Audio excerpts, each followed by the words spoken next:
So hello everyone and welcome back to my YouTube channel. So आज का हमारा topic है फार्मास्यूटिकल इनऑर्गेनिक केमिस्ट्री के प्रैक्टिकल्स को कवर अप करना। सबसे पहला जो प्रैक्टिकल जिससे हम स्टार्ट करेंगे वो है to perform the limit test for chloride in a given sample as per IP. कोई भी जब हम लिमिट टेस्ट पढ़ते हैं ना तो उसका हमेशा एक रिएक्शन और उसके रिएजेंट्स का यूज, ये दोनों चीजें हमें याद रखनी बहुत जरूरी है। क्लोराइड के पर्सपेक्टिव से देखें तो उसके लिमिट टेस्ट में हम HNO3 क्यों यूज करते हैं? बिकॉज HNO3 जो है वो कार्बोनेट्स एंड हाइड्रोक्साइड्स का प्रेसिपिटेशन जो है वो प्रिवेंट करता है। इससे कोई इंटरफियरेंस नहीं होता है और एक्यूरेसी जो है लिमिट टेस्ट की वो बढ़ जाती है। सेकेंड जो हमारी टेस्ट है वो है limit test of sulphates. Limit test of sulphates जो है उसमें हम बेरियम क्लोराइड रिएजेंट यूज करते हैं। तो बेरियम क्लोराइड रिएजेंट एग्जैक्टली किन किन चीजों से बनता है और इसका रिएक्शन किसके साथ होता है? अगर हम पोटेशियम सल्फेट लेते हैं और तो barium chloride reacts with potassium sulphate to give a white precipitate of barium sulphate. तो जो ओपैल्सेंस प्रोड्यूस होती है ना वो टेस्ट लिक्विड की और स्टैंडर्ड की दोनों की कंपेयर करना है। और inclusion of small quantity of potassium sulphate sensitivity test की बढ़ा देती है। तो it will help in precipitation of sulphate ions in the solution. और हम अल्कोहल क्यों यूज करते हैं? बिकॉज अल्कोहल जो है वो uniform distribution of the PPT, उसका पीपीटी का जो है वो यूनिफॉर्म डिस्ट्रीब्यूशन करता है। और अगर टेस्ट जो है वो द टेस्ट सब्सटेंस जो है अगर वो टेस्ट को पास करता है, अगर ओपैल्सेंस उसकी लेस होती है देन द स्टैंडर्ड वन, और अगर उसकी ओपैल्सेंस स्टैंडर्ड से ज्यादा होती है तो वो टेस्ट को फेल करता है। HCl, हम HCl क्यों यूज करते हैं सल्फेट के लिमिट टेस्ट में? Because HCl helps in preventing precipitation of the other acid radicals like phosphates and carbonates, और बहुत सारे जो एसिडिक रेडिकल्स हैं उसका प्रेसिपिटेशन वो प्रिवेंट करता है। मैंने आपको यहाँ पे कुछ फोटोज और इमेजेस दी है अपने जर्नल की, तो आप उसको पढ़ सकते हैं। अगर आप चाहें तो उसे जॉट डाउन भी कर सकते हैं, आपकी ही प्रैक्टिस होगी। एक्सपेरिमेंट नंबर 3 जो है हमारा to determine the swelling power of bentonite. अब बेंटोनाइट जो है वो हम जब उसमें पानी इनकॉर्पोरेट करते हैं तो बेंटोनाइट जो है वो स्वेल हो जाता है। यही लिखा है यहाँ पे, when water is added to bentonite एक लेयर बन जाती है या फिर एक कह सकते हैं एक शेल बन जाता है वाटर का अराउंड द बेंटोनाइट पार्टिकल। तो बेंटोनाइट जो है it can dissolve up to 5 times its weight and 15 times its bulk. ये बहुत ज्यादा इंपॉर्टेंट लाइन है, ये आपको कहीं पे भी वाइवा में भी पूछी जाती है काफी बार, तो इसे हमेशा याद रखना है। और बेंटोनाइट जो है वो वाटर में इनसल्यूबल है, बट वो एक स्वेल हो जाता है पानी में और एक होमोजीनियस मास बना देता है। और एक और चीज जो हम इसमें यूज करते हैं वो है एक surfactant, sodium lauryl sulphate. Surfactant हम इसीलिए यूज करते हैं ताकि वो इंटरफेशियल टेंशन, ये जो टॉपिक है आप ये आगे पढ़ेंगे बट मैं आपको शॉर्ट में समझा देता हूँ। इंटरफेशियल टेंशन अगर ज्यादा होता है तो जो इंटरफेशियल एनर्जी है वो भी ज्यादा होती है, तो उसे हमें कम करनी होती है, तो इसीलिए हम सोडियम लॉरेल सल्फेट का यूज करते हैं। अब हम एक्सपेरिमेंट नंबर 4 देखें। The aim of the experiment is to perform limit test for ion in the given sample. तो हम जब आयन का लिमिट टेस्ट परफॉर्म करते हैं उसमें हमको एक कॉम्प्लेक्स फॉर्म होता है, वो कॉम्प्लेक्स तुरंत वो दिमाग में हमारे स्विच हो जाना चाहिए कि हाँ ये कॉम्प्लेक्स है भाई।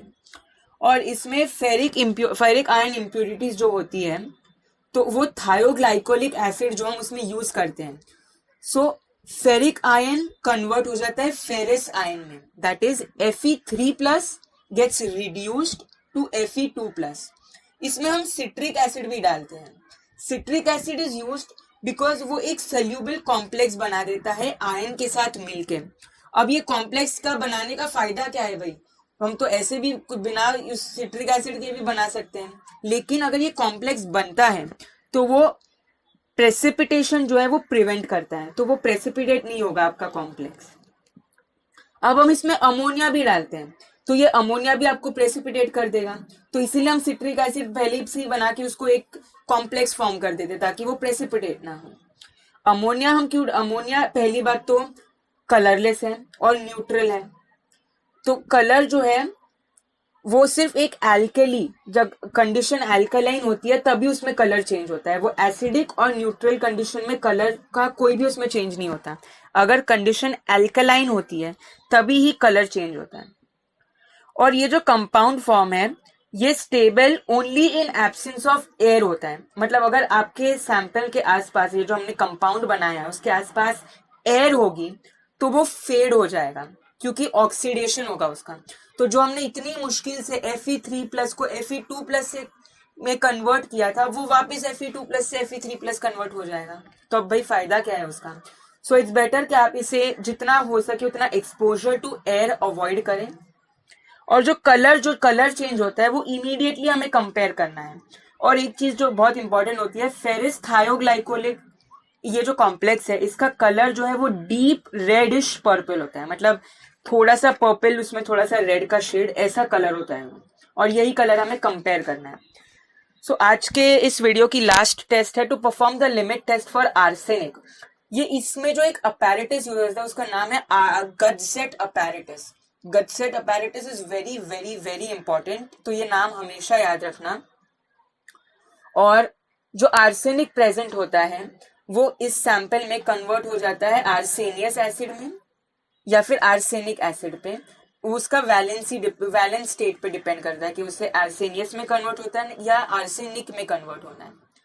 अब जब इसे हम एक फर्दर एक रिड्यूसिंग एजेंट के साथ ट्रीट करते हैं लाइक स्टैनिस क्लोराइड SnCl2, तो वो फर्दर स्टैनिस क्लोराइड के साथ रिएक्ट करता है।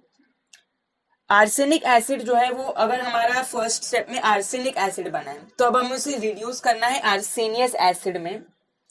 और आईपी में जो रिड्यूसिंग एजेंट यूज होता है वो है stannous hydrochloride acid, hydrochloric acid. Stannated hydrochloric acid हम क्यों यूज करते हैं, क्योंकि वो रिडक्शन कॉज करता है आर्सेनिक एसिड का इनटू आर्सेनियस एसिड। अब ये आर्सेनियस एसिड इसको भी हमें फर्दर रिड्यूस करना है। किस में रिड्यूस करना है, आर्सीन में, with the help of nascent hydrogen. और इसकी किसकी मदद से होगा, अगर हम जिंक यूज करते हैं, जिंक एंड हाइड्रोक्लोरिक एसिड। हमको जितने भी लिमिट टेस्ट है ना उसका बस एक बार फ्लो समझना है। एक बार फ्लो समझ आ जाए तो आपको दिमाग में झट से बैठेगा। अब जो आर्सीन है जब वो मर्क्यूरी क्लोराइड के कांटेक्ट में आता है तो वो फिर से एक येलो या फिर एक ब्राउन कलर का स्टेन छोड़ेगा। और ये जो स्टेन है ये आपको कंपेयर करना है इन द डे लाइट। तो अगर ये टेस्ट स्टेन जो है अगर वो लेस इंटेंस है देन द स्टैंडर्ड वन तो the sample will fail the test. अगर वो ज्यादा इंटेंस है तो the sample will pass the test. So इसका एक फ्लो हम फिर से रिवाइज कर लेते हैं बिकॉज ये बहुत हार्ड है। फर्स्टली हमारा आर्सेनिक है, आर्सेनिक को हमको आर्सेनिक एसिड में कन्वर्ट करना है। आर्सेनिक एसिड फर्दर आर्सेनियस एसिड में कन्वर्ट होगा, आर्सेनियस एसिड फर्दर आर्सीन में कन्वर्ट होगा। और जो हमारा आर्सीन है वो मर्क्यूरी क्लोराइड के साथ रिएक्ट करके एक स्टेन बनाएगा। सो ये आज के वीडियो के लिए बस इतना ही। अगर आपको मेरा वीडियो पसंद आया हो so please like, share and subscribe. And please मुझे कमेंट सेक्शन में बताइए आपको अगला वीडियो किस टॉपिक पे चाहिए। Thank you everyone.